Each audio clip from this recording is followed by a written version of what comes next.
Hello बच्चों, चलिए तो आज की इस वीडियो में हम स्पेशली सीखेंगे जो यौगिक होते हैं उनका रासायनिक सूत्र लिखना। मतलब विशेष करके आयनिक यौगिकों का रासायनिक सूत्र लिखना सीखेंगे। अब आयनिक यौगिकों का रासायनिक सूत्र लिखने में कुछ इंपॉर्टेंट चीज होता है, वो क्या है? तो कुछ मतलब कि महत्वपूर्ण धन मूलक और ऋण मूलक होते हैं, जिनका नाम, सूत्र, संकेत और संयोजकता याद अगर रहेगा हमको, तो फिर उसके बाद हम आसानी से लिख पाएंगे। ये बहुत सारा है नहीं, वैसे मात्र 20 गो धन मूलक है और 26 से 31 के आसपास ऋण मूलक है। जब इनका आप नाम, सूत्र और संयोजकता याद रखेंगे तो फिर आपको उसका नाम, सूत्र का मतलब कि नाम और संकेत और संयोजकता याद रखेंगे तो फिर उसका रासायनिक सूत्र पूरा का लिखना आसान हो जाएगा। जैसे एग्जांपल के तौर पे समझिए, धन मूलक में नाम आता है हाइड्रोजन, जिसका संकेत H होगा, संयोजकता 1 होगा। उसी तरह से सोडियम संकेत Na, संयोजकता 1, potassium K1, ammonium NH4 1, magnesium Mg2, calcium Ca2, zinc Zn2, barium Ba2, aluminium Al3 और उसके बाद क्रोमियम Cr3। ये सब क्या है कि धन मूलक है और इसका संकेत है और इसकी संयोजकता है। इसके अलावा कुछ ऐसे भी धातु हैं या तत्व हैं जिनकी संयोजकता बदलती रहती है। ठीक है, दो या दो से अधिक संयोजकताएं होती हैं तो उनका नाम में थोड़ा सा चेंज है। जैसे यहाँ पे समझिएगा, एगो कॉपर का 2 संयोजकता होता है, संयोजकता 1 और संयोजकता 2। संयोजकता 1 वाले को क्यूपरस या कॉपर 1 कहते हैं और संयोजकता 2 वाले को क्यूपरिक या कॉपर 2 कहते हैं। समझ गए? उसी तरह से आयरन का भी 2 संयोजकता होता है, एगो संयोजकता 2 होता है, एगो संयोजकता 3 होता है। अब जिसकी संयोजकता 2 होती है उसको फेरस या आयरन 2 कहते हैं, आज जिसकी संयोजकता 3 होती है उसे फेरिक या आयरन 3 कहते हैं। समझ गए? उसी तरह से Hg जो होता है मरकरी, ठीक है, हाइड्रागिरम जिसको कहते हैं, तो इसका भी 2 संयोजकता होता है, एगो संयोजकता 1 और एगो संयोजकता 2, एगो मर्क्यूरस, एगो मर्क्यूरिक। तो मर्क्यूरस का सूत्र होगा Hg2 और मर्क्यूरिक का होगा Hg और संयोजकता होगा 1 2। उस तरह से टीन जो होता है, जिसका मतलब लैटिन नाम स्टैनम होता है, तो इसकी भी संयोजकता 2 होती है, 2 और 4। टीन की संयोजकता होगा 2 और 4। संयोजकता 2 वाले को स्टैनस कहते हैं, स्टैन अस और या टीन 2 कहते हैं। एक होता है संयोजकता 3 वाला स्टैनिक, जिसको टीन 4 के नाम से जानते हैं। उसी तरह से है लेड, जिसको प्लम्बम कहते हैं, लैटिन नाम है। यहाँ पे अगर बात करेंगे तो पीबी, मतलब पीबी तो दोनों का संकेत होगा, ठीक है, लेकिन अगर संयोजकता 2 शो कर रहा है तब प्लम्बस या लेड 2, और संयोजकता 4 शो कर रहा है तब प्लम्बिक या लेड 4। ये धन मूलक था।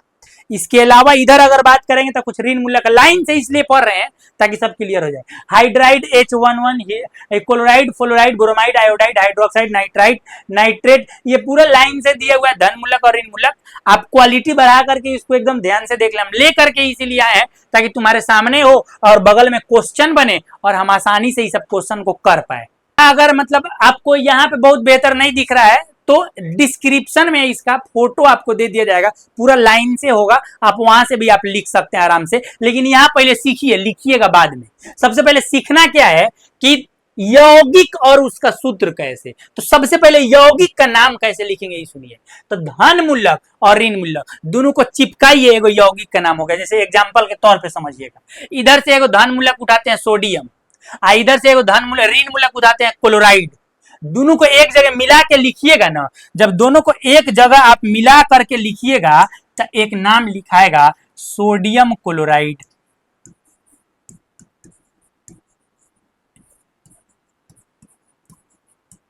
सोडियम क्लोराइड, तो ये क्या है? तो एक यौगिक का नाम है। अभी इस यौगिक का हमको लिखना है सूत्र। तो ये तो नाम लिखा गया, कैसे नाम लिखे हैं? तो कहा कि एगो धन मूलक एगो ऋण मूलक को मिला के चिपका एक नाम हो गया। कहोगे तो फिर जितना भी लिखा हुआ मिलेगा वो ऐसा ही होता है, जो जो तत्व मिल करके यौगिक बन रहा है उसी हिसाब से नाम लिखाता है। तो सोडियम क्लोराइड एक यौगिक, अब इसका सूत्र कैसे लिखाएगा? तो पहले दोनों का संकेत लिखिए। पहले दोनों का क्या कीजिए? तो दोनों का पहले संकेत लिखिए कि सोडियम और क्लोराइड का संकेत क्या है। तो सोडियम का संकेत होता है Na और इसकी संयोजकता 1 होती है। क्लोराइड का संकेत होता है Cl और इसकी भी संयोजकता 1 होती है। तो दोनों का संकेत संयोजकता लिख के इसके संकेत में इसके संयोजकता से गुना कीजिए, इसके संकेत में इसके संयोजकता से गुना कीजिए, तो सूत्र क्या बन के आएगा? तो Na और इसकी संयोजकता एक है तो एक, फिर Cl इसकी संयोजकता एक है तो एक। और एक बात बता दें, सही में ये सरल रूप में जब आएगा तो ये क्या होगा ये समझिए, एक नहीं शो करते हैं।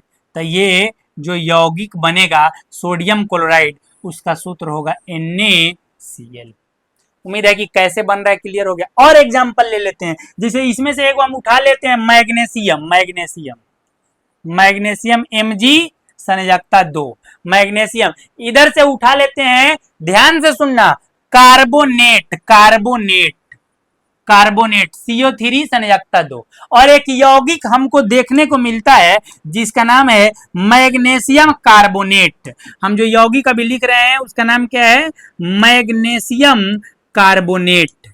क्या नाम है, तो मैग्नीशियम कार्बोनेट। अब इस मैग्नीशियम कार्बोनेट जो यहाँ लिखा हुआ है, अब इसका अगर हमको रासायनिक सूत्र लिखना है तो कैसे लिखेंगे।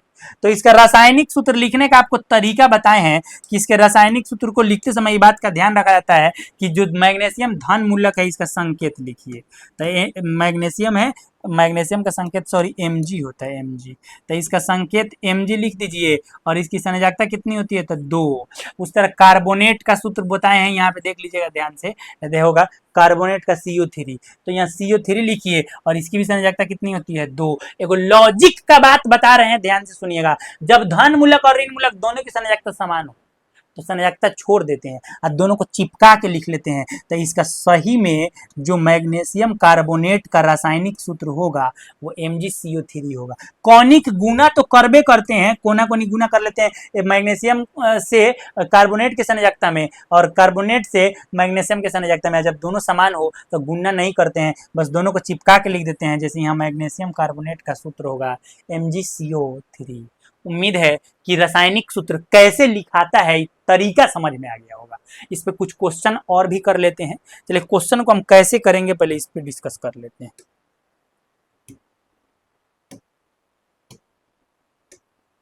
तो अभी तो हम ये डिस्कस किए हैं सबसे पहले कि दो गो नाम डिस्कस किए हैं। इसी तरह से और कुछ नाम यहाँ पे ये सामने इसलिए हर पेज में रख रहे हैं ना, मतलब हर स्लाइड में, ताकि तुम्हारे सामने हो और तुम हमारे साथ सीख पाओ। एक तीसरा भी हम अपने मन से लिख रहे हैं जिसका धन ऋण मूलक इसी में होगा और उसका नाम कैसे, नाम लिख के दे रहे हैं, सूत्र कैसे लिखाएगा ये बताइएगा। जैसे हम एक मतलब लिख रहा, ध्यान से देखना, मिल्क ऑफ मैग्नेशिया, जिसको मैग्नीशियम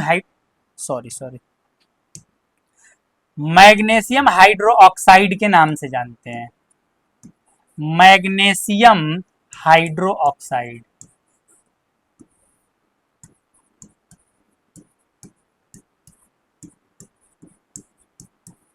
मैग्नीशियम हाइड्रोक्साइड। अब इसका सूत्र कैसे लिखाएगा, तो मैग्नीशियम धन मूलक है जो इसमें कहीं मिलेगा। यहां पे देखिए मैग्नीशियम यहाँ पे है Mg 5 नंबर में मैग्नीशियम, इसका संकेत Mg है और संयोजकता 2 है। तो हम यहाँ पे जब इसका सूत्र लिखेंगे तो सबसे पहले यही चीज लेकर के चलेंगे कि धन मूलक का पहले संकेत और फिर उसकी संयोजकता लिखिए। तो यहाँ पर मैग्नीशियम इसकी संयोजकता 2 लिख दिए। अब है हाइड्रोक्साइड, इसमें हाइड्रोक्साइड मिलेगा OH, यहाँ पे देखिए। अब इसकी संयोजकता कितनी है, 1। हाइड्रोक्साइड का सूत्र वो संकेत लिखेंगे OH, इसका संयोजकता शो करेंगे 1। कोना कोनी गुना कीजिए, है तरह से गुना कीजिएगा तो Mg में 1 से गुना करेंगे तो Mg के Mg, OH में 2 से गुना करेंगे तो OH का होल ट्वाइस। तो इसीलिए मैग्नीशियम हाइड्रोक्साइड का सूत्र होगा MgOH का होल ट्वाइस। 2 लगाए तो ट्वाइस कहते हैं, 3 लगाए तो थराइस कहते हैं। चलिए इसी तरह से एक मेरा दोस्त था, हम लोग पढ़ रहे थे उस टाइम में। तो सर जब हम लोग को सिखा रहे थे कि जब किसी रासायनिक सूत्र में धन मूलक या ऋण मूलक में अगर होल लगा के 2 लगाओ तो उसको ट्वाइस कहते हैं, समझे। अगर 3 लगा हो तो थराइस कहते हैं। तो उसके बाद से उसके दिमाग में चला कि पूछा नहीं सर से, उसके दिमाग में चला तो 4 लगा हो तो क्या कहेंगे, तो 4 लगा तो वो अपने से बताइए फराइस कहते हैं का। तो उस तरह से 5 लगा हो तो क्या कहते हैं, तो 5 लगा तो फाइबाइस कहते हैं। लेकिन ऐसा कुछ होता नहीं है, फराइस फाइबाइस, समझे। होल ट्वाइस, होल थराइस, या उसके बाद आएगा तो होल 4 होल 5 कह निकलेंगे आगे। ठीक, उम्मीद है कि यहाँ तक क्लियर होगा। एक और क्वेश्चन करते हैं अपने ही मन से लेकर के। जैसे हम लिखते हैं कैल्शियम सल्फेट, एक क्वेश्चन डील करते हैं कैल्शियम सल्फेट।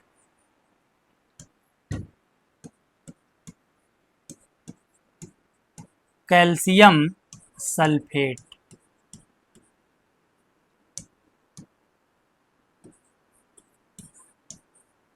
कैल्शियम सल्फेट का हमको रासायनिक सूत्र लिखना है, तो ये कैसे लिखाएगा इसका रासायनिक सूत्र, इस पे अगर बात करें तो पहले धन मूलक है कैल्शियम, कैल्शियम। अब कैल्शियम का संकेत होता है Ca और संयोजकता होता है 2। यहाँ पे देख सकते हैं आप, कैल्शियम Ca संयोजकता 2। सल्फेट का होता है SO4, यहाँ पे आप देख लीजिए, ध्यान से देखिएगा, सल्फेट का होता है SO4 और यहाँ पे सल्फेट का होता है SO4 और यहाँ पे देखो खाली सल्फेट का SO4 होता है और संयोजकता 2 होता है, तो यहाँ पे हम लिखेंगे SO4 और इसकी भी संयोजकता 2। जस्ट नियम बता के आए हैं कि जब दोनों धन मूलक और ऋण मूलक दोनों की संयोजकता समान हो तो इस टाइम में हम क्या करेंगे, तो इस टाइम में आग लगा देंगे और CaSO4 को चिपका के लिख देंगे, तो ये क्या हो गया CaSO4, तो इस कैल्शियम सल्फेट का रासायनिक सूत्र। उम्मीद है कि इस तरह से आपको लिखने आ जाएगा। और इस वीडियो में हम स्पेशली यौगिकों का रासायनिक सूत्र लिखना सीख रहे थे, और भी बहुत सारा यौगिक आ जाएगा इसमें, हम कुछ यहाँ पे लिखते हैं और आपके सामने ये फेस छोड़ के जाते हैं ताकि आप इसको लिखिएगा। जैसे हम एक लिख दे रहे हैं सोडियम क्लोराइड,